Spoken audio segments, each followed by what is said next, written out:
magnéticas e frequência das fontes de energia talvez possam explicar a razão de haver tamanha variabilidade entre os resultados de pesquisadores que procuram reproduzir efeitos eletrográficos importantes, tais como a detecção de doenças e o registro do fenômeno da folha fantasma. Os sistemas Kirlian que produzem frequências que ressoam juntamente com os fenômenos biológicos em estudo têm mais chance de obter sucesso na formação de imagens de indicadores de doenças. Este mesmo princípio também é fundamental para a compreensão do sucesso das técnicas de formação de imagens por ressonância magnética. Somente conseguem captar imagens biologicamente significativas os aparelhos de formação de imagens por ressonância magnética que emitem ondas de rádio de frequências que excitam os átomos de hidrogênio do corpo humano. Analogamente, sistemas de ressonância magnética que emitem ondas de rádio de frequências que estimulam os átomos de sódio, em lugar dos de hidrogênio, irão revelar níveis diferentes, embora significativos, de informações biocelulares. Sondas de energia de frequências diferentes estão permitindo que os cientistas criem janelas seletivas para a observação dos fenômenos bioquímicos específicos, bastando para isso que as frequências emitidas pelos aparelhos de exploração sejam apropriadas. Não se poderá obter imagens biologicamente significativas se as frequências de rádio dos aparelhos de formação de imagens por ressonância magnética estiverem numa faixa incapaz de ressoar com os componentes celulares integrais do corpo. Os mesmos princípios relativos à ressonância provavelmente também se aplicam aos sistemas de diagnóstico Kirlian. Tal como no caso dos aparelhos de formação de imagens por ressonância magnética, existem muitas frequências diferentes de ressonância que talvez nos permitam otimizar a observação de um determinado fenômeno bioenergético através de aparelhos Kirlian. Ao tentar produzir imagens do efeito da folha fantasma, estamos trabalhando com variações ligeiramente diferentes desses mesmos princípios de ressonância magnética. Em lugar de tentar produzir frequências que estimulam os átomos físicos da folha, os fotógrafos Kirlian estão tentando estimular os átomos etéricos do seu molde etérico. Embora as estruturas etéricas se situem num espectro de frequência mais elevada do que a da matéria física, os campos etéricos têm a capacidade de influenciar o comportamento de partículas subatômicas da matéria física, tais como os elétrons. A base do fenômeno de formação de imagens na fotografia Kirlian é efeito de corona. Os padrões de fluxo de elétrons em torno de um objeto ligado ao solo, induzindo alterações nos padrões de fluxo de elétrons em redor do sujeito eletrográfico. A fotografia Kirlian usa elétrons etericamente estimulados para registrar os delicados contornos associados ao corpo etérico da folha. Numa imagem bem-sucedida de uma folha fantasma, os elétrons são desviados pelas linhas de força dos campos etéricos ressonantemente estimulados de maneira semelhante a partículas de tinta spray aderindo à superfície de um homem visível. A imagem da folha fantasma é produzida por elétrons excitados que traçam um mapa do padrão espacial do molde etérico. Para reproduzir esse fenômeno de forma consistente, é necessário dispor de uma fonte de energia Kirlian capaz de emitir frequências de energia que excitem ressonantemente o corpo etérico. As energias empregadas no processo Kirlian não têm a mesma frequência que as do corpo etérico. Elas são constituídas por harmônicos ou oitavas mais baixas dessas energias vibracionais mais elevadas. Esta é uma das principais diferenças entre os aparelhos de formação de imagens por ressonância magnética e o que chamaremos de sistemas de formação de imagens por ressonância eletromagnética, tais como a fotografia Kirlian. As energias sutis do nível etérico estão apenas uma oitava acima que as do nível físico. A título de exemplo, comparemos as diferenças entre as oitavas no teclado de um piano. O primeiro conjunto de teclas na extremidade inferior do piano produz uma escala musical constituída por notas graves. As teclas adjacentes estas produzem uma escala musical numa oitava ligeiramente mais alta. Juntas, essas teclas poderiam representar as duas oitavas de frequências que constituem os domínios físico e etérico. No piano, existem oitavas mais altas no lado direito do teclado. O mesmo acontece com as oitavas mais altas da energia sutil que constitui os nossos corpos de frequência mais elevada, incluindo os nossos veículos mental e astral. Nossa anatomia energética sutil é constituída por muitos desses corpos trabalhando em harmonia e eles formam uma orquestração de energias de frequências mais altas e mais baixas, compondo sinfonias multidimensionais de expressão da singularidade de cada ser humano. Esses corpos de frequência mais alta serão discutidos com mais detalhes no próximo capítulo. A ideia de que há harmonias e ritmos que permeiam toda a criação é tão importante para a matemática comum quanto esta para a eletricidade. Existem oitavas de energia, ondas e ritmos definidos, que podem ser medidos, frequências, amplitudes e assim por diante. A partir desses simples elementos, são produzidos um número quase ilimitado de variações. Do muito sutil ao muito denso. Da energia pura à forma física densa. Como existem diversas oitavas de energia na criação, há contrapartes sutis de tudo que existe na oitava física. Aplicando-se uma carga de energia externa a um sistema relativamente fechado, pode-se energizar seletivamente uma dada oitava de energia. Este é o princípio básico da ressonância. Ao aplicarmos seletivamente uma vibração específica, é possível produzir uma ressonância numa dessas faixas de energia sutil. Isso estimula a oitava inferior, a qual, por sua vez, estimula uma oitava ainda mais baixa, até que uma imitação da oitava superior de energia sutil, normalmente invisível ao olho humano, torna-se visível. É isso que acontece na fotografia Kirlian, embora nesse caso a energia desça apenas um nível. Um determinado tipo de energia é aplicado a uma faceta das energias etéricas. Isso estimula as energias etéricas, de modo que torna-se possível fotografá-las. Grifos são nossos. Pode-se compreender melhor esse processo de estimulação ressonante de diferentes oitavas de energia retomando-se a analogia com o piano.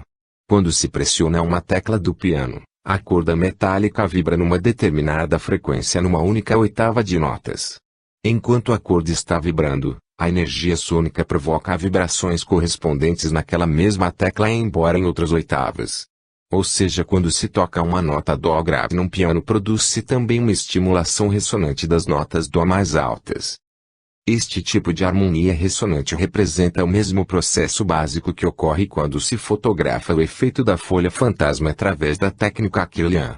A energia elétrica vibra na oitava da matéria física, mas também toca uma nota ressonante na oitava etérica mais alta. A diferença entre a fotografia Kirlian e os sistemas de formação de imagens por ressonância magnética é que este último procura utilizar o processo da ressonância para estimular apenas os átomos do corpo físico.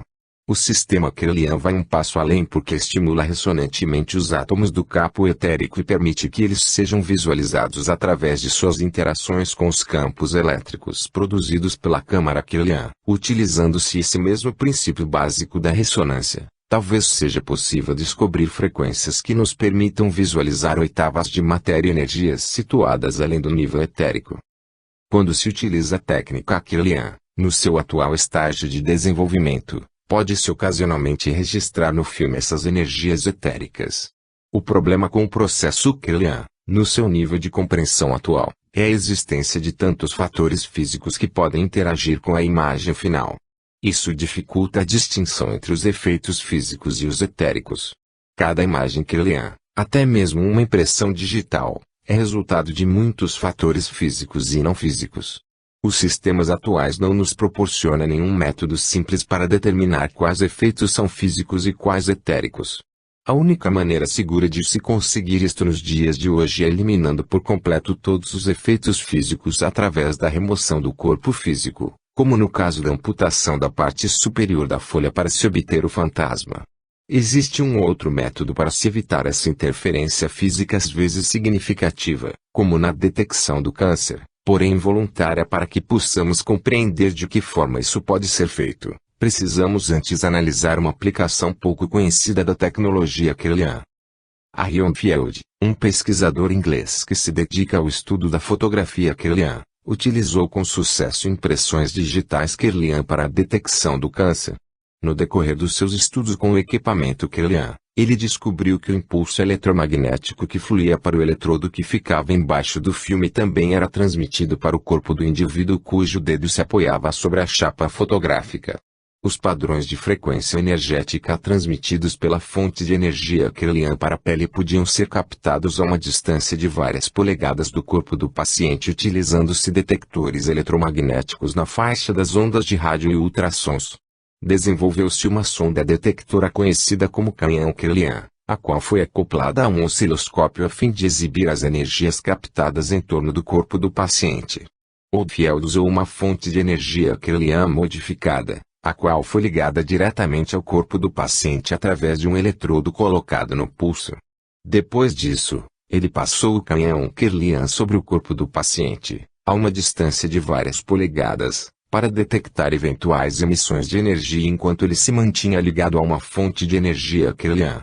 Sempre que a sonda passava sobre tecido normal, a frequência e a polaridade do sinal visto no osciloscópio casava perfeitamente com os sinais emitidos pelo gerador Kirlian. O Sr. Oldfield descobriu que, quando a sonda passava sobre uma área do corpo onde havia um tumor, a polaridade e a frequência do sinal sofriam forte distorção. Isso aconteceu tantas vezes que foi realizado um estudo piloto com pacientes vítimas de câncer no Hospital Charing Cross, em Londres, para avaliar o valor de diagnóstico desse sistema. Os resultados preliminares sugeriram que o canhão conseguia indicar com exatidão a presença e a localização dos tumores cancerosos no organismo humano. Utilizando diversas sondas em diferentes ângulos em torno do corpo, o Sr. Oldfield descobriu que poderia calcular, através de triangulação matemática, a profundidade do tecido canceroso e as ordenadas tridimensionais exatas do tumor. A descoberta de Oldfield foi importante. Ele descobriu uma maneira de usar uma fonte de energia na frequência Kirlian para obter à distância informações úteis para o diagnóstico. Os resultados não foram influenciados por fatores como a pressão atmosférica e a umidade do ar. É provável que Oldfield tenha tido sucesso em suas pesquisas relacionadas com a detecção do câncer porque a frequência da sua fonte de energia produziu uma ressonância com algumas frequências celulares naturais. O fator frequência talvez seja a principal diferença entre os procedimentos experimentais bem-sucedidos e aqueles fracassados. Infelizmente, a descoberta dessa fonte de energia muitas vezes depende da sorte. Além do que, as razões do sucesso frequentemente não são perfeitamente compreendidas nem mesmo pelos próprios pesquisadores. O trabalho de Oldfield fez com que a tecnologia Kirlian se desenvolvesse, passando do estágio da simples impressão digital para um nível no qual ela talvez possa ser mais útil na detecção de doenças. São várias as aplicações sugeridas pelo trabalho do Sr. Oldfield. A aplicação diagnóstica a mais óbvia na área da detecção do câncer. Utilizemos, porém, a sua descoberta e levemo-la um passo adiante. Se Oldfield conseguir fazer diversas medições em torno do corpo e calcular matematicamente a profundidade e localização dos tumores, imagine só o que poderia ser feito se esse tipo de detector fosse usado juntamente com os programas matemáticos desenvolvidos para a tomografia computadorizada. Existem interessantes semelhanças entre o trabalho de Oldfield e os princípios que estão por trás da formação de imagens por ressonância magnética. Oldfield usou energia elétrica com características específicas de frequência para excitar os tecidos do corpo e induzi-los a emitir sinais secundários na faixa das ondas de rádio e ultrassons. Os sinais energéticos resultantes dessa estimulação do corpo tinham características de emissão notavelmente diferentes, conforme proviessem de tecidos normais ou cancerosos. Oldfield analisou a energia emitida pelos pacientes usando uma sonda portátil, o canhão Kirlian, e um osciloscópio. Tirando várias medidas a partir de diferentes ângulos em torno do corpo, ele pôde calcular a posição aproximada do tumor. Com a adaptação da tecnologia Kirlian a um sistema computadorizado, seria possível tirar muitas medidas individuais e calcular instantaneamente as distorções e emissões de sinais feitas em diferentes ângulos em relação ao corpo. Com o emprego de um software desenvolvido para tomografia computadorizada, seria possível criar a imagem de uma seção transversal do corpo e apresentar visualmente as informações numa única figura. Os aparelhos de formação de imagens por ressonância magnética e os tomógrafos computadorizados têm em comum o fato de utilizarem computadores para a geração de imagens. Assim como os aparelhos de formação de imagens por ressonância magnética podem produzir imagens a partir da excitação do sódio ou do hidrogênio, conforme a frequência de ressonância. Um aparelho que utilizasse o princípio da ressonância eletromagnética poderia produzir imagens seletivamente a partir da excitação de diferentes componentes moleculares. Não seria possível usar a ressonância eletromagnética para produzir imagens das estruturas moleculares etéricas, em vez de fazê-lo com as estruturas moleculares físicas. A extrapolação de dados obtidos a partir de experimentos relativos ao efeito da folha fantasma indicam que certas fontes de energia Kirlian podem produzir imagens do corpo etérico porque criam efeitos de ressonância eletromagnética que citam a substância etérica. As frequências elétricas desses sistemas Kirlian parecem ser harmônicos inferiores das frequências etéricas. Se houvesse possibilidade de usar frequências semelhantes num aparelho de exploração baseado na ressonância eletromagnética, do tipo derivado dos experimentos de Onfield, seria possível produzir uma imagem de uma ação transversal do corpo etérico. Avanços recentes na área da produção de imagens a partir de dados obtidos por tomografia computadorizada permitiram que os médicos juntassem diversas imagens de cortês transversais de estruturas internas para criar representações tridimensionais de órgãos e estruturas ósseas. Essa nova tecnologia computacional poderia ser acoplada aos aparelhos de exploração baseados na ressonância eletromagnética para gerar imagens tridimensionais do corpo etérico, as quais então seriam interpretadas como um todo ou estudadas em seus detalhes, para que se pudesse detectar alterações relacionadas com as doenças e outros tipos de modificações. O corpo etérico é um molde holográfico de energia que orienta o crescimento e o desenvolvimento do corpo físico. Distorções no padrão normal de organização da energia sutil no molde etérico podem resultar num crescimento celular anômalo. Pelo que se sabe a respeito do corpo etérico, nele as doenças se manifestam semanas ou meses antes de seus sintomas se tornarem visíveis no corpo físico. A possibilidade de se chegar a uma medicina verdadeiramente preventiva depende de um aparelho de exploração não invasivo que possa detectar as doenças no nível etérico antes que elas se manifestem no corpo físico. Através do estudo de imagens etéricas dos estágios que precedem a doença, talvez seja possível utilizar diversos tipos de terapias energéticas sutis para corrigir as tendências para um mau funcionamento do sistema. A correção da doença num nível pré-físico poderia evitar a necessidade de se recorrer a custosos métodos de tratamento físico alopático. Talvez a ação energética sutil das terapias homeopáticas ou alternativas também pudesse ser monitorizada através da observação direta do corpo etérico por meio de um aparelho ideal de exploração energética não invasiva. Os médicos poderiam estudar o corpo etérico dos pacientes para determinar os efeitos energéticos das vitaminas e condições de nutrição, da luz, das cores e de muitas outras modalidades vibracionais que teriam necessidade dessas tecnologias para a comprovação científica da sua eficácia. Outra aplicação poderia ser o estudo dos efeitos a longo prazo das terapias farmacológicas convencionais sobre os corpos físico e etérico. Embora tenhamos atualmente a capacidade e o potencial de construir um aparelho de exploração não agressiva baseado no uso da ressonância eletromagnética, as pessoas que dispõem do conhecimento necessário para a criação de um aparelho para exploração da energia do corpo etérico precisam coordenar e unificar seus esforços. O aparelho de exploração baseado no uso da ressonância eletromagnética será a primeira janela realmente aberta para o domínio das energias etéricas que fazem parte da nossa estrutura expandida de energia sutil, fazendo com que as energias sutis possam ser visualizadas para estudo de forma mais fácil e reprodutível. Começaremos a encontrar uma melhor aceitação da ciência das energias sutis por parte da comunidade científica tradicional. No futuro de diagnóstico e cura que a medicina vibracional nos promete, os métodos de prevenção e tratamento não estarão mais restritos às limitadas raízes newtonianas da medicina tradicional. Pontos fundamentais a serem recordados. 1. A medicina ortodoxa começou a estudar gradualmente o emprego de energia para o tratamento de doenças. As aplicações incluem o uso de radiação no tratamento do câncer, de eletricidade para aliviar a dor e reduzir o tamanho de rumores, de campos eletromagnéticos para apressar a cura de ossos fraturados e de campos magnéticos para aliviar a dor e a inflamação produzidas pela artrite. 2.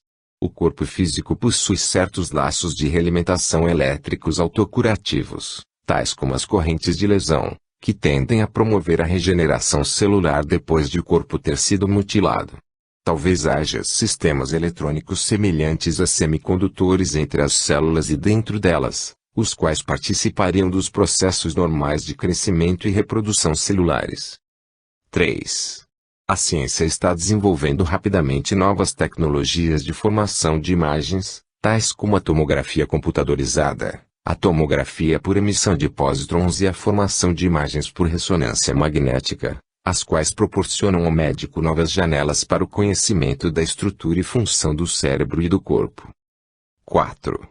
Certos sistemas fotográficos Kirlian foram capazes de demonstrar de forma consistente um fenômeno conhecido como efeito da folha fantasma, o qual talvez seja o que mais se aproxima de uma fotografia do corpo etérico de um organismo. 5. Tanto o sistema Kirlian quanto os aparelhos de formação de imagens por ressonância magnética têm a capacidade de visualizar importantes fenômenos celulares e bioenergéticos porque produzem frequências que ressoam com os componentes naturais celulares e energéticos do corpo. 6. Talvez um dia seja possível criar um aparelho semelhante a um tomógrafo computadorizado que possa produzir imagens de todo o corpo etérico. Essas imagens de cortês transversais poderiam então ser unidas por computador para criar uma representação tridimensional do corpo etérico. A base desse sistema poderia ser um gerador de frequência que estimularia o corpo etérico através de uma frequência de energia ressonante subarmônica, a qual teria a capacidade de excitá-lo a fim de produzir efeitos ressonantes eletromagnéticos. Um aparelho desses poderia detectar perturbações no corpo etérico antes que elas se manifestassem na forma de alterações celulares significativas no corpo físico. Capítulo 4. Os domínios de frequência e os planos sutis da matéria. Uma introdução à anatomia multidimensional humana.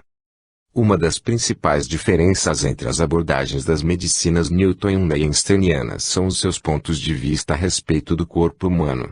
Os pensadores mecanicistas newtonianos, embora sofisticados na forma de enfocar a biologia molecular, veem o corpo humano como uma série de sofisticados sistemas químicos que fornecem energia a uma estrutura constituída por nervos, músculos, carnes e ossos. O corpo físico é visto como um notável mecanismo, uma intricada maquinaria física até mesmo no nível da estrutura celular. Discutimos no capítulo 1 um considerável volume de evidências indicando que, no nível subatômico, a natureza física da matéria torna-se indistinta. A solidez da matéria física é apenas uma ilusão dos nossos sentidos. A nova perspectiva vê a matéria como uma substância composta de partículas que, em última análise, são constituídas de luz congelada. A dualidade onda-partícula da matéria sugere a possibilidade de que a estrutura física humana possua novas propriedades, antes não levados em consideração, que possibilitem a construção de um novo modelo de corpo físico. Neste capítulo, iremos estudar o prolongamento dos nossos sistemas físicos através de sistemas superiores de energia. Esses sistemas de energia sutil desempenham um papel essencial no ser humano. O sistema físico, longe de ser fechado, é apenas um dos diversos sistemas interativos que coexistem num equilíbrio dinâmico. O que talvez pareça ser um radical desvio do pensamento convencional é a proposição de que todos esses sistemas estão fisicamente sobrepostos um ao outro exatamente no mesmo espaço. Esses sistemas energéticos superiores, chamados de corpos sutis, são na verdade constituídos de matéria com características de frequência diferentes daquelas do corpo físico. Conforme discutimos no capítulo 2, é provável que a matéria, sendo uma espécie de luz congelada, tenha, portanto, características específicas de frequência. A diferença entre a matéria física e a matéria etérica é uma questão apenas de frequências. Sabe-se que energias de frequências diferentes podem coexistir no mesmo espaço sem que se produza uma interação destrutiva. Este princípio é demonstrado diariamente pela salada eletromagnética dentro da qual trabalhamos e vivemos. Somos constantemente bombardeados por ondas de rádio e televisão que passam através de nossas casas e corpos. Essa energia eletromagnética não pode ser detectada pelos nossos olhos e ouvidos porque se encontra numa faixa de frequência energética situada além do limite de percepção dos nossos órgãos sensoriais. Se acontecer de ligarmos o televisor, porém, essas energias normalmente invisíveis são transformadas em energias nas faixas de frequência da luz visível e dos sons audíveis, as quais estão dentro dos nossos limites de percepção. Quando ligamos o televisor não vemos as imagens do canal 2 misturadas com as do canal 7. Como as energias são de frequências ligeiramente diferentes, elas podem coexistir no mesmo espaço sem que uma interfira com a outra. É apenas por intermédio do nosso aparelho de televisão, atuando como um prolongamento dos nossos sentidos, que podemos chegar a dizer que essas energias estão presentes. O princípio segundo o qual energias de frequências diferentes podem ocupar o mesmo lugar no espaço, sem se destruírem mutuamente, tem implicações teóricas para as matérias de frequências diferentes. Em virtude de suas frequências inerentemente distintas, as matérias físicas e etérica podem coexistir no mesmo espaço, da mesma forma como ondas de rádio e televisão atravessam o mesmo espaço sem que uma interfira com a outra matriz energética do corpo etérico, isto é, o molde holográfico do campo de energia, está superposta à estrutura do corpo físico.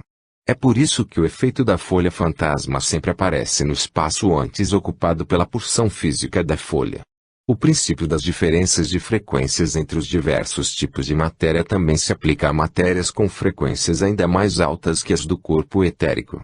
Os corpos de frequências energéticas mais altas estão ligados ao corpo físico e interagem dinamicamente com ele. Este capítulo tem o propósito de ilustrar a natureza e os princípios que regem esses corpos sutis mais elevados e discutir suas inter-relações com o corpo físico. Eles se combinam sinergicamente para criar a maior parte da nossa estrutura energética expandida. A interface físico-etérica, a próxima grande descoberta no desenvolvimento da medicina vibracional. Conforme discutimos no capítulo 1, existe uma considerável quantidade de evidências sugerindo a possibilidade da existência de um molde holográfico de energia associado ao corpo físico. Esse corpo etérico é bastante parecido com o corpo físico ao qual está sobreposto. O mapa energético etérico contém informações que governam o crescimento celular da estrutura física do corpo. Ele encerra as informações espaciais a respeito do modo como o feto deve desenvolver-se no útero e também dados estruturais relativos ao crescimento e reparação do organismo adulto, na eventualidade da ocorrência de ferimentos ou doenças. É o molde do membro da salamandra que permite o crescimento de uma nova pata no caso de amputação da antiga. Essa estrutura energética trabalha de comum acordo com os mecanismos genéticos celulares estudados pela biologia molecular ao longo das últimas décadas de pesquisa médica. O corpo físico está tão intimamente ligado ao corpo etérico em termos energéticos, e tão dependente dele para a orientação da atividade celular, que o primeiro não poderia existir sem o segundo. Se o corpo etérico sofre uma deformação, a doença física logo se manifesta. Muitas doenças se iniciam primeiramente no corpo etérico e só posteriormente se manifestam no corpo físico, na forma de uma patologia orgânica conforme já mencionamos. O corpo etérico é na verdade um corpo constituído de matéria, a qual recebe o nome de matéria etérica ou matéria sutil. A denominação matéria sutil é usada como um termo geral referente aos tipos de matéria associados às nossas contrapartes invisíveis e energeticamente mais elevadas. A única diferença entre o corpo etérico e aqueles corpos de níveis mais elevados, que logo serão discutidos, diz respeito às características de frequência. Os corpos de energia mais elevada só são invisíveis porque as tecnologias que tornam essas energias visíveis ao olho nu ainda estão em sua maior parte no estágio de desenvolvimento. O mundo da astronomia das ondas de rádio e dos raios X também foi um universo invisível, até que se tornou possível desenvolver as tecnologias apropriadas para estender os nossos sentidos nessas direções energéticas. No caso das energias sutis, portanto, faz-se muito necessário no momento um esforço de pesquisa semelhante para tomar visível o invisível. O corpo etérico não está completamente separado do corpo físico, com o qual interage. Existem canais específicos de troca de energia que tornam possível o fluxo de informação energética entre um sistema e outro. Embora até recentemente esses canais não fossem conhecidos ou discutidos pela ciência ocidental, muito já se escreveu sobre eles na literatura esotérica oriental. Um sistema que só recentemente foi estudado pelos cientistas ocidentais é o sistema de meridianos acupunturais. A antiga teoria chinesa afirma que os pontos de acupuntura do corpo humano situam-se ao longo de um sistema invisível de meridianos que atravessa todos os tecidos do corpo. Através desses meridianos, passa uma energia nutritiva invisível que os chineses chamam-se de Qi. A energia Qi penetra no corpo através dos pontos de acupuntura e flui até os órgãos mais profundos, levando-lhes um alimento vital de natureza energética sutil. Os chineses acreditam na existência de 12 pares de meridianos ligados a sistemas de órgãos específicos no interior da estrutura humana. Os chineses também acham que, quando o fluxo de energia para os órgãos é bloqueado ou sofre algum desequilíbrio, o funcionamento do sistema de órgãos fica prejudicado. Muito se escreveu nos últimos anos no Ocidente a respeito do uso da acupuntura para aliviar a dor. Os médicos ocidentais só aceitaram a acupuntura pela sua capacidade de aliviar diversos tipos de dor e pela sua utilidade como analgésico cirúrgico. Em virtude desse limitado reconhecimento da acupuntura, as teorias usadas para explicar seus efeitos analgésicos, tais como a teoria do portão de controle, de Hall e Miyazaki, dependem fortemente de modelos que envolvem a estimulação nervosa e, mais recentemente, liberação de endorfinas no sistema nervoso central. A maioria dos médicos ocidentais rejeitou a hipótese da existência de meridianos através dos quais fluiria a energia chi e preferiram optar por modelos anatômica e fisiologicamente mais familiares. Parte dessa rejeição deriva da falta de evidências anatômicas na literatura médica ocidental em favor da existência desses meridianos no corpo humano. Na Coreia, durante os anos 60, uma equipe de pesquisadores chefiada pelo professor Kim Bong-an realizou uma série de estudos sobre a natureza anatômica do sistema de meridianos em animais. Kim trabalhou com os meridianos acupunturais de coelhos e de outros animais. Ele injetou P32 radioativo, um isótopo de fósforo, num ponto de acupuntura de um coelho e acompanhou a absorção da substância pelos tecidos circundantes. Utilizando a técnica da microautorradiogradia, ele descobriu que o P32 era absorvido ativamente ao longo de um delgado sistema tubular, com cerca de 0,5 a 1,5 microns de diâmetro, que seguia o traçado dos clássicos meridianos acupunturais.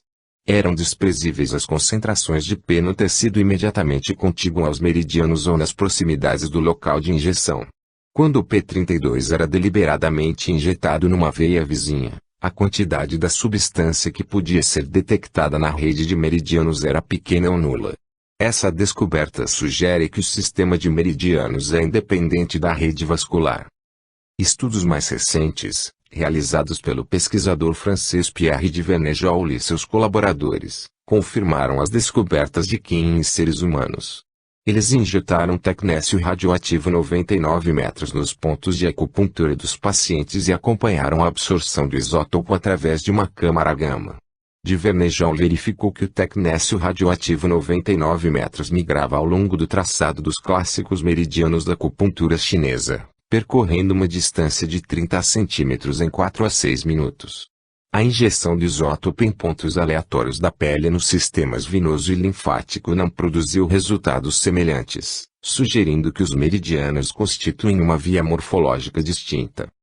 Os estudos histológicos de Kim sobre os sistemas de dutos em coelhos mostraram que esses sistemas de meridianos tubulares parecem estar divididos em um sistema superficial e outro profundo.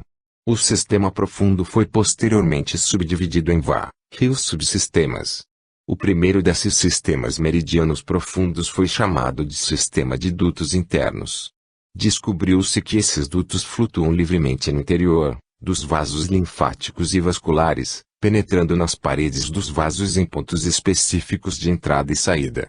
Geralmente os fluidos presentes no interior desses dutos deslocavam-se na mesma direção do fluxo de sangue e linfa dos vasos dentro dos quais eles foram descobertos, embora em certas circunstâncias tenha sido observado um fluxo no sentido oposto.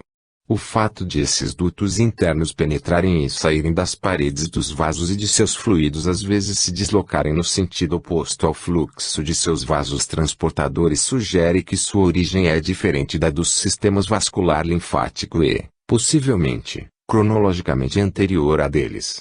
Em outras palavras, é possível que, no decorrer da embriogênese, os meridianos tenham sido formados antes do desenvolvimento das artérias, veias e do sistema linfático.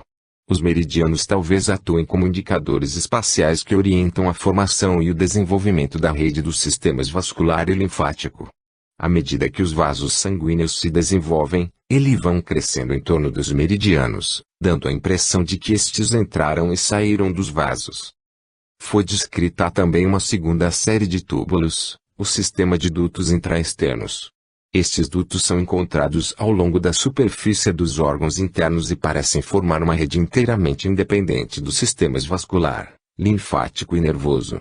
Descobriu-se ainda uma terceira série, o sistema de dutos externos, que se estende ao longo da superfície externa das paredes dos vasos sanguíneos e linfáticos. Esses dutos também são encontrados na pele e, nesse caso, chamados de sistema de dutos superficiais. É com este último que os acupunturistas clássicos estão mais familiarizados. A quarta série de túbulos, conhecida como sistema de dutos neurais, está distribuída pelos sistemas nervoso central e periférico. Todos os dutos estão interligados, de modo que a continuidade do sistema é mantida. Os vários sistemas de dutos ligam-se através dos dutos terminais dos diferentes sistemas.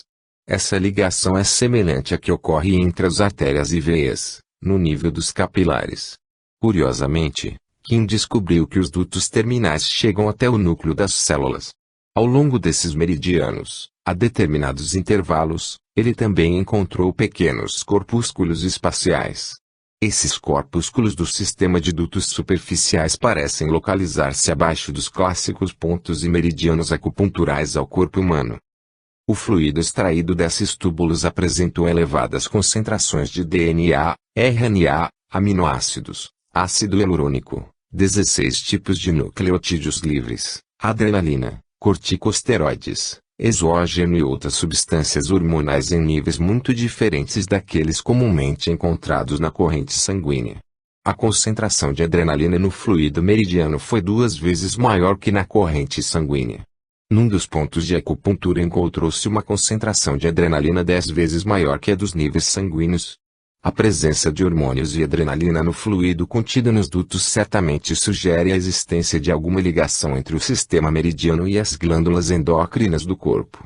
Kim descobriu que os dutos terminais do sistema meridiano profundo também chegam até os núcleos das células, onde se situam os seus centros de controle genético. Em vista da presença tanto de ácidos nucleicos e de hormônios como de estrógenos e corticosteroides no fluido meridiano, torna-se claro que existem importantes inter-relações entre o sistema de meridianos da acupuntura e a regulação endócrina nos seres humanos. Kim realizou diversos experimentos para confirmar a importância de um contínuo fluxo meridiano para órgãos específicos através de sistemas meridianos profundos. Ele seccionou o meridiano que vai até o fígado de marrom e estudou as alterações microscópicas subsequentes no tecido hepático. Pouco depois de o meridiano do fígado ter sido cortado, os hepatócitos aumentaram de tamanho e seus citoplasmas ficaram muito túrbidos. Ao cabo de 3 dias, ocorreu uma séria degeneração vascular em todo o fígado. A repetição desses experimentos confirmou os resultados obtidos inicialmente. Kim também estudou as alterações produzidas nos reflexos neurais pela secção dos dutos meridianos perineurais. 30 minutos depois do corte dos dutos perineurais, o tempo de reflexo foi prolongado em mais de 500%, situação que persistiu durante mais de 48 horas, com pequenas flutuações apenas. Esses estudos tendem a confirmar a clássica teoria chinesa da acupuntura segundo a qual os meridianos fornecem um fluxo nutritivo especializado aos órgãos do corpo. Com base em muitos experimentos, Kim chegou à conclusão de que o sistema meridiano não apenas estava completamente interligado como também parecia estar em contato com todos os núcleos celulares. A fim de descobrir em que altura da embriogênese surgia esse elo nuclear, celular, Kim começou a estudar, em diferentes espécies, o momento em que esses meridianos eram formados. Consultando os estudos embriológicos do Dr. Bull, Kim descobriu que no embrião da galinha os dutos meridianos formavam-se dentro de 15 horas depois da fecundação. Isso é extremamente interessante porque nesse estágio nem sequer os órgãos mais rudimentares estavam formados. O fato de a completa orientação espacial do sistema meridiano ser anterior à formação dos órgãos sugere que o funcionamento do sistema de meridianos acupunturais exerce influência sobre a migração e a orientação espacial dos órgãos internos. Como os meridianos estão ligados ao centro de controle genético de cada célula, o sistema de meridianos acupunturais talvez desempenhe também um importante papel tanto na reprodução como na diferenciação, especialização, de todas as células do corpo. Podemos integrar as pesquisas de Kim com os estudos paralelos desenvolvidos pelo Dr. Harold Bull.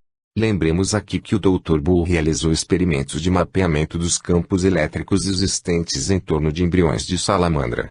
No decorrer de suas pesquisas, ele descobriu que no ovo não fecundado da salamandra formava-se um eixo elétrico, o qual correspondia à futura orientação do cérebro e do sistema nervoso central no organismo adulto. A criação desse eixo elétrico ou onda guia no ovo não fecundado sugere que algum tipo de energia direcional contribui para a orientação espacial das células do embrião em desenvolvimento, as quais passam por um processo de rápida divisão e migração. Bull também descobriu que em plantinhas novas o contorno do campo elétrico circunjacente aos novos brotos acompanhava a forma da planta adulta. Se combinarmos os dados acima mencionados com nosso conhecimento a respeito da capacidade de a fotografia Kirlian registrar o fenômeno da folha fantasma, chegaremos à conclusão de que a organização espacial do crescimento, desde a embriogênese até a idade adulta, é orientada por um molde holográfico energético conhecido como corpo etérico. Kim verificou que a formação do sistema de meridianos acupunturais precedia o desenvolvimento e a disposição espacial dos órgãos embrionários. Ele também descobriu a existência de íntimas relações entre os meridianos e os núcleos das células. Seu trabalho sugere a existência de algum tipo de fluxo de informações dos meridianos para os centros de controle genético das células, proporcionando uma modulação adicional do processo de desenvolvimento embriológico. Como a organização espacial dos meridianos no interior do embrião ocorre antes que as células e os órgãos encontrem seu posicionamento definitivo no corpo, isso poderia sugerir que o sistema de meridianos fornece uma espécie de mapa rodoviário ou sistema de orientação para as células do embrião em desenvolvimento. Em suma, as pesquisas de Bull e Kim indicam que o sistema meridiano constitui uma interface entre os corpos físico e etérico. O sistema meridiano é o primeiro elo físico entre o corpo etérico e o corpo físico em desenvolvimento. Assim, a estrutura organizada do corpo etérico precede e orienta o desenvolvimento do corpo físico. A tradução das alterações etéricas em alterações celulares físicas ocorre tanto na saúde como na doença. Esta teoria é consistente com dados provenientes de outras fontes, como, por exemplo, o trabalho do Dr. Shafika Karagula a respeito de diagnóstico por clarividência, no qual se acham descritos casos de ocorrência de alteração no corpo etérico de indivíduos antes que a doença se manifestasse abertamente no corpo físico. O sistema de meridianos acupunturais forma o que poderia ser chamado de interface físico-etérica. As informações bioenergéticas e a energia vital fluem do corpo etérico para o nível celular do corpo físico através de uma rede especializada de meridianos. Para citar uma fonte de referência de natureza psíquica, existe uma ligação direta entre o sistema de meridianos e os sistemas nervoso e circulatório, em parte porque, muito tempo atrás, os meridianos foram originalmente usados para criar esses dois sistemas do corpo físico. Por isso, qualquer coisa que influencia um desses sistemas tem um impacto direto sobre as outras duas áreas. Os meridianos usam a via de comunicação entre os sistemas nervoso e circulatório para abastecer o corpo de força vital, estendendo-se quase que diretamente até o nível molecular. Os meridianos são a interface entre as propriedades físicas e etéricas do corpo. O sistema de meridianos é não apenas um sistema físico de túbulos que transportam hormônios e nucleotídeos para os núcleos das células, mas também um tipo especializado de sistema de fluido eletrolítico que conduz certas espécies de energia sutil, Qi, do ambiente externo até as estruturas dos órgãos mais profundos. A inferência de que certos tipos de energias são transmitidas através dos pontos de acupuntura do sistema meridiano superficial é apoiada por mensurações da resistência elétrica da pele nos pontos de acupuntura e na região circunvizinha. Mensurações quantitativas realizadas por vários pesquisadores comprovaram a ocorrência, nos pontos de acupuntura, de uma queda de quase 20 vezes na resistência elétrica. É fato bem conhecido que a energia tende a fluir pelo caminho que ofereça menor resistência. A água, que constitui a maior parte do corpo humano, é comprovadamente um bom condutor não apenas de eletricidade, mas também de energias sutis, conforme demonstraram os estudos de Grade. Os estudos com o uso da fotografia Kirlian também demonstraram que os pontos de acupuntura possuem singulares características eletrográficas. De importância ainda maior é o fato de que, através de aparelhos eletronográficos de exploração do abdômen, pesquisadores como Dumitrescu, especializados em eletrografia, descobriram que alterações no brilho dos pontos de acupuntura precedem em horas, dias ou mesmo semanas as primeiras manifestações de doenças no corpo físico. Essas observações são consistentes com a suposição de que alterações na estrutura do corpo etérico precedem as alterações patológicas provocadas pelas doenças no corpo físico. Elas também apoiam a teoria chinesa de que as doenças são causadas por um desequilíbrio energético nos meridianos que fornecem as energias nutritivas aos órgãos do corpo. As alterações nos meridianos refletem uma disfunção que já terá ocorrido no nível etérico. Essas alterações chegam gradualmente até o nível físico através do sistema de meridianos acupunturais. Um exemplo desse princípio segundo o qual alterações nos meridianos acupunturais precedem as disfunções nos órgãos físicos pode ser vista no estudo de Qin a respeito do sistema meridiano do fígado. Quando Qin interferiu experimentalmente com o fluxo de nutrientes dos meridianos para o fígado, as alterações anormais nas células hepáticas só se manifestaram 3 dias depois. Assim, a integridade e o equilíbrio energético do sistema de meridianos acupunturais são cruciais para a preservação e a saúde do organismo. O sistema meridiano é a chave, não apenas para as vias terapêuticas de intervenção contra doenças, tais como a manipulação dos pontos de acupuntura através de agulhas, mas também para a detecção precoce da ocorrência de qualquer disfunção orgânica.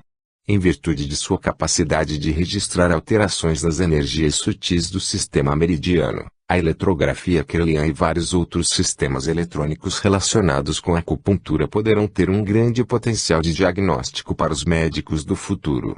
Esses aparelhos talvez acabem nos proporcionando instrumentos para detectar os sutis desequilíbrios fisiológicos associados às doenças muito mais cedo do que permitem os métodos atualmente existentes.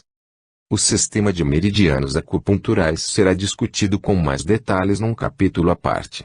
O sistema de meridianos, porém, não é o único elo entre o nosso corpo físico e os nossos sistemas energéticos superiores.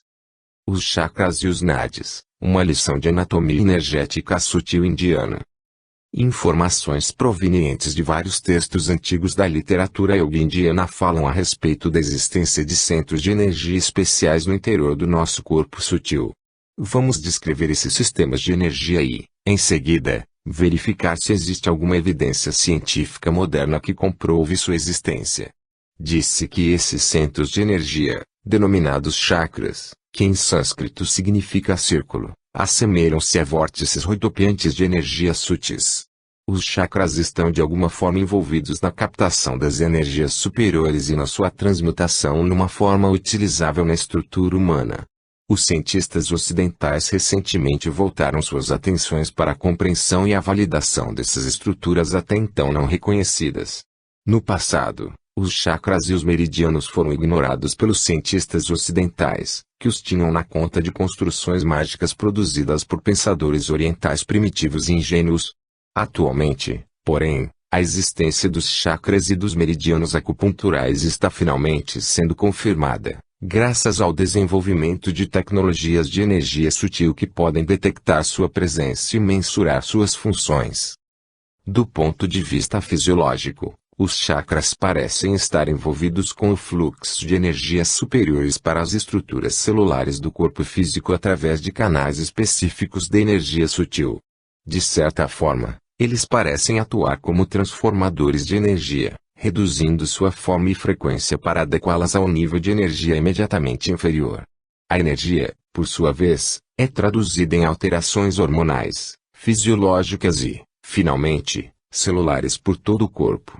Parece haver pelo menos 7 grandes chakras associados ao corpo físico. Anatomicamente, cada grande chakra está associado a um grande plexo nervoso e uma glândula endócrina. Os grandes chakras estão situados numa linha vertical que sobe da base da espinha até a cabeça. O mais baixo, chamado de chakra raiz, fica perto do cóccix. O segundo chakra, chamado de chakra sacral ou esplênico, situa-se logo abaixo do umbigo ou próximo ao baço. Na verdade, esses são 2 chakras diferentes, embora ambos tenham recebido a denominação de segundo chakra por parte de diferentes escolas de pensamento esotérico. O terceiro chakra, o do plexo solar, situa-se na metade superior do abdômen, abaixo da ponta do externo. O quarto, também conhecido como chakra do coração, pode ser encontrado na parte média do externo, diretamente sobre o coração ou timo. O quinto chakra, o da garganta, localiza-se no pescoço, próximo ao pomo de Adão. O chakra da garganta fica diretamente sobre a tireoide e a laringe. O sexto chakra, o da testa, chamado de chakra Ajna nos textos yogis, situa-se na parte média da fronte, ligeiramente acima do cavalete do nariz. O sétimo chakra está localizado no alto da cabeça. Alguns textos esotéricos mencionam a existência de 12 grandes chakras. Além dos 7 acima mencionados, existem 2 na palma das mãos, 2 na sola dos pés, e um associado à medula espinal e ao mesencéfalo. Existem também numerosos chakras secundários associados às principais articulações do corpo, tais como os joelhos, os tornozelos, os cotovelos, etc. Se contarmos todos os chakras principais e secundários, poderá haver pouco mais de 360 chakras no corpo humano. Sabe-se também que cada um dos 7 grandes chakras está associado a um determinado tipo de capacidade de percepção psíquica. Isso traz à baila o fato de os chakras também terem a função de ser uma espécie de órgão sutil de percepção psíquica.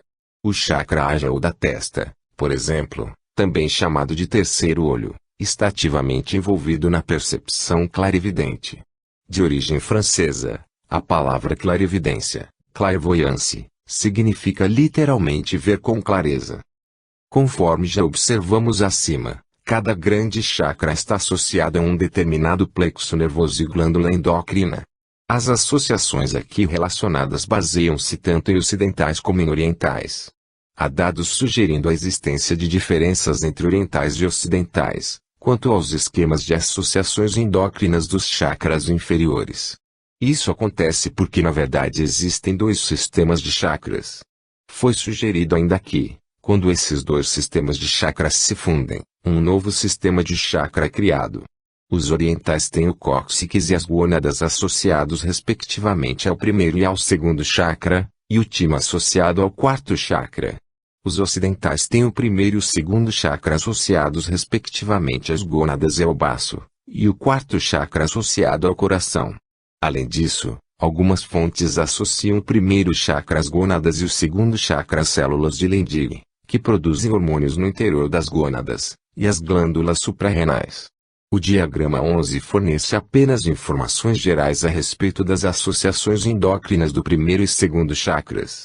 Para aspectos específicos, podem ser consultados os diversos textos de referências relacionados no final do capítulo. Os chakras transformam energia de dimensões superiores, ou frequências mais elevadas, em alguma espécie de produção glandular hormonal que subsequentemente afeta todo o corpo físico. Pelo que se pode depreender das discussões contidas na literatura esotérica, os chakras parecem ser centros do corpo etérico. Existem centros de energia correspondentes nos veículos e frequências mais elevadas, como, por exemplo, o corpo astral. Os chakras primários originam-se no nível do corpo etérico. Os chakras, por sua vez, estão ligados uns aos outros e a determinadas partes da estrutura físico-celular através de canais energéticos sutis conhecidos como nadis. Os nadis são constituídos por delgados filamentos de matéria energética sutil. São diferentes dos meridianos, os quais, na verdade, têm uma contraparte física no sistema de dutos meridianos. Os nadis representam uma extensa rede de energias fluídas que se compara, em abundância, aos nervos do corpo. Na literatura yoga oriental, os chakras foram visualizados metaforicamente como flores. Em termos simbólicos, os chakras representam as pétalas e as finas raízes dos chakras florais, distribuindo a força vital e energia de cada chakra pelo corpo físico.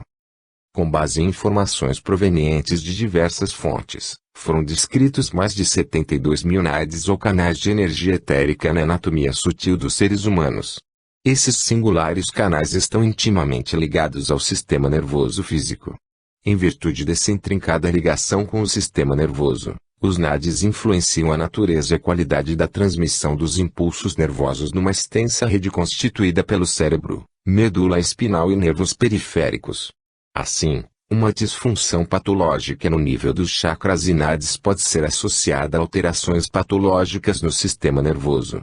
Essa disfunção pode ser não apenas quantitativa, envolvendo o volume absoluto do fluxo energético sutil para a substância do nervo físico, mas também qualitativa, em termos de coordenação entre o sistema nervoso e os chakras e nadis.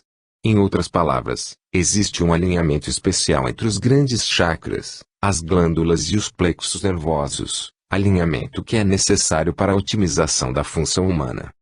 Além disso, a ligação hormonal entre os chakras e as glândulas endócrinas sugere novas e complicadas possibilidades quanto a maneiras pelas quais um desequilíbrio no sistema energético sutil pode produzir alterações anormais nas células de todo o corpo. Uma diminuição no fluxo de energia sutil através de um dos chakras pode provocar uma diminuição de atividade em qualquer das glândulas endócrinas fundamentais.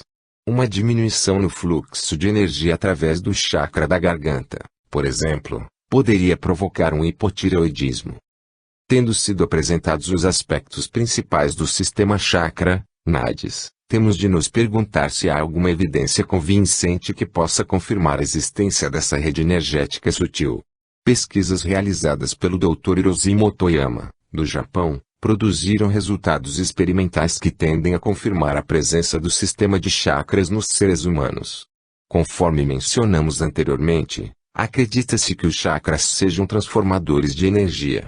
A energia pode fluir através dos chakras em duas direções diferentes, isto é, do ambiente energético sutil para dentro do corpo, e vice-versa, do interior do corpo para o exterior. Esta última capacidade parece ser uma propriedade do nível de ativação dos chakras. A capacidade de ativar e de transmitir energia através dos chakras é um reflexo de um nível razoavelmente avançado de desenvolvimento de consciência e concentração por parte do indivíduo.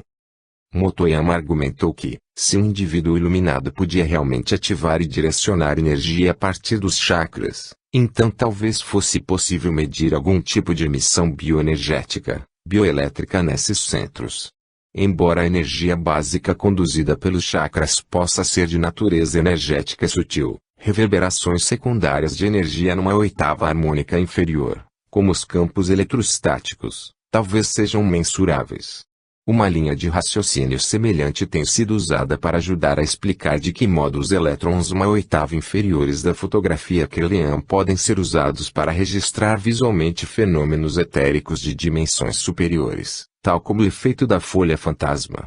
Embora os campos eletrostáticos sejam apenas efeitos secundários produzidos pelas energias etéricas de oitavas superiores, eles podem ser mensurados mais facilmente pelos equipamentos eletrônicos convencionais de detecção. Motoyama construiu uma cabine registradora especial, feita com fios de chumbo, cujo interior estava protegido das perturbações eletromagnéticas externas. Dentro da cabine havia um eletrodo móvel de cobre que era posicionado no lado oposto a um dos diversos chakras do indivíduo que estiver sendo testado. O eletrodo media a intensidade do campo bioelétrico humano a uma determinada distância da superfície do corpo. Ao longo do tempo, Motoyama efetuou múltiplos registros elétricos dos chakras de diversos indivíduos. Muitos dos indivíduos testados eram praticantes avançados de meditação e pessoas que já haviam tido experiências psíquicas. Quando o eletrodo era colocado diante de um chakra que o indivíduo afirmava ter sido estimulado, geralmente através de anos de meditação, a amplitude e a frequência do campo elétrico sobre o referido chakra eram significativamente maiores que os valores registrados nos chakras dos indivíduos de controle. Motoyama descobriu que certas pessoas tinham a capacidade de emitir energia conscientemente através de seus chakras. Quando faziam, Motoyama podia detectar significativas perturbações do campo elétrico, que emanavam a partir dos chakras ativados. Ao longo de diversos anos de experimentos, esse fenômeno manifestou-se diversas vezes no laboratório do Motoyama. Utilizando um equipamento semelhante, Itsuki Bento, um pesquisador que se dedicou ao estudo das alterações fisiológicas associadas à meditação, também reproduziu as experiências de Motoyama a respeito da emissão de energia eletrostática pelos chakras. Um outro trabalho interessante, conduzido pela doutora Valerie Hunt, da Universidade da Califórnia, em Los Angeles, utilizou um equipamento de mensuração um pouco mais convencional para o estudo dos chakras e do campo de energia humano. Hunt usou eletrodos de eletromiograma, normalmente utilizados para medir os potenciais elétricos dos músculos, para estudar as variações de energia bioelétrica nas áreas da pele que correspondem